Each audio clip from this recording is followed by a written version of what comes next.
अब आते हैं इस सवाल पर कि भारत और इंडिया में से क्या सही है। संविधान सभा में इस पर खूब बहस हुई थी। यह हमारे संविधान का अनुच्छेद 1 है और उसमें लिखा हुआ है, India that is Bharat shall be A union of states. बड़ी इंटरेस्टिंग बात है कि उस समय डिबेट थी कि भारत का नाम भारत रखें या इंडिया रखें। कुछ लोगों ने आर्यव्रत भी कहा, आर्यव्रत कहा, कुछ ने हिंदुस्तान कहा, सब नाम चले। अंत में सहमति बनी कि नहीं, भारत और इंडिया ही ठीक है। नेहरू जी ने खुल के तो नहीं, पर नेहरू जी के पर्सपेक्टिव से जो बात वहां पर ज्यादा आई वो ये थी कि हमारे संविधान के बनने की प्रक्रिया में जो बहुत सारे एक्ट थे जो अंग्रेजों ने बनाए थे, जैसे इंडिया इंडिपेंडेंस एक्ट 1947 का है, 1935 का एक्ट था, उन सब में इंडिया का इस्तेमाल था। उस समय के भारत की तरफ से जो समझौते अंतर्राष्ट्रीय थे उन सब में इंडिया नाम था। पश्चिम की दुनिया हमें इंडिया के नाम से जानती थी, अमेरिका हो, फ्रांस हो, कोई भी हो, सब इंडिया जानते थे। नेहरू जी का मिजाज जो था वो ये भी था कि हमें ग्लोबल पर्सपेक्टिव में चीजों को देखना है, पूरी दुनिया से संवाद करना है, क्योंकि उनकी रुचि अंतर्राष्ट्रीय मुद्दों में ज्यादा थी, बहुत ज्यादा थी। मेरे ख्याल से इन सब वजहों से तय हुआ कि हम अपना नाम इंडिया रखेंगे, पर इंडिया के बराबर महत्व भारत का भी रहेगा।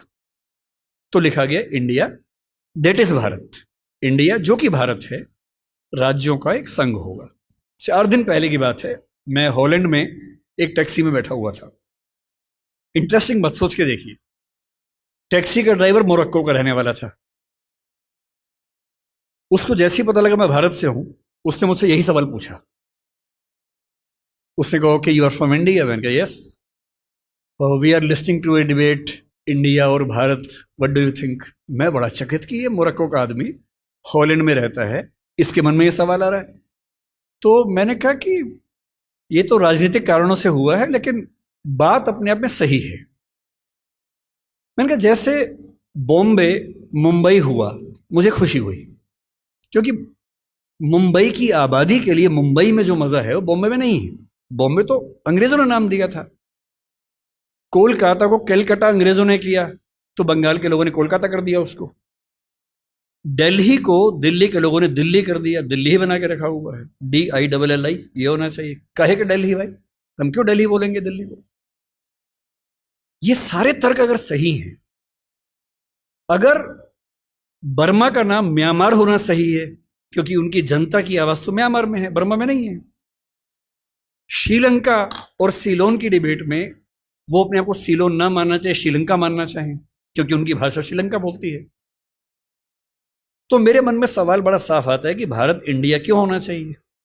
मैं फिर स्पष्ट कर दूं, मैं सरकार के पक्ष में नहीं बोल रहा हूं, मुझे उनसे रत्ती भर मतलब नहीं, मैं एक विचार की बात कर रहा हूं। और मैं जब संविधान पढ़ाया करता था, अनुच्छेद 1 पढ़ाते हुए मैं हमेशा बोलता था कि मुझे चुभन होती है ये पढ़ते हुए कि इंडिया दैट इज भारत। दोनों ही लिखने थे तो भारत दैट इज इंडिया कर देते। अगर दोनों ही लिखने थे, ठीक है, दोनों रखें, क्या दिक्कत है। इंटरेस्टिंग बात इसके बाद है, मोरक्को के उस ड्राइवर ने उसके बाद पता है क्या कहा, हिंदी में अगर बताऊं, बोले अच्छा अच्छा ये मामला है, अब समझ में आया। फिर बोले कि बड़ी इंटरेस्टिंग बात है, हमारा नाम मोरक्को पड़ गया फ्रेंच लोगों की वजह से। मोरक्को के लोग मोरक्को को मगरिब बोलते हैं। और जब मैं सऊदी अरबिया गया, सऊदी अरब के लोगों ने मुझसे पूछा कहां से आए हो, मैंने कहा मोरक्को। उन्होंने इस भाव से देखा कि मैं पागल हूं, बोले नहीं, मगरिब से आए हो।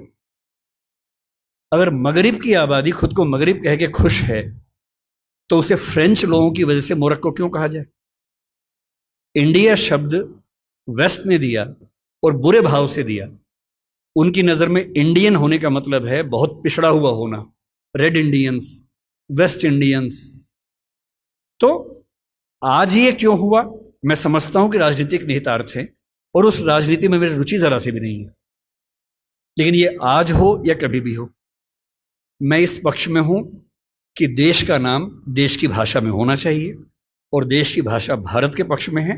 आप इंडिया भी रख लीजिए, इंडिया दैट इज भारत के बदले भारत दैट इज इंडिया मेरी पहली पसंद होगी। मुझे इंडिया से दिक्कत नहीं है, पर भारत मेरी पहली मोहब्बत है।